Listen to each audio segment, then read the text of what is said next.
ఒకసారి గరుడ పక్షి శ్రీకృష్ణుడితో ఇలా అంటాడు, భూమి మీద నాకన్నా వేగంగా ప్రయాణించే జీవి మరొకటి ఉందా అని అడుగుతాడు.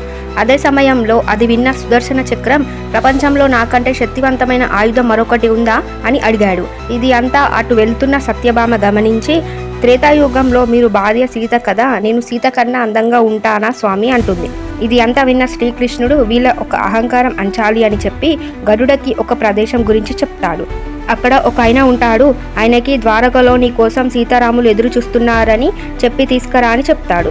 సుదర్శన చక్రం ద్వారం దగ్గర కాపలా ఉండి ఎవరినైనా సరే లోపలికి రానివ్వకు అని చెప్తాడు. సత్యభామని పిలిచి నువ్వు సీతాదేవి లాగా తయారవ్వు అని చెప్తాడు. గరుడ వెళ్ళిన ప్రదేశంలో హనుమాన్ ఉంటాడు.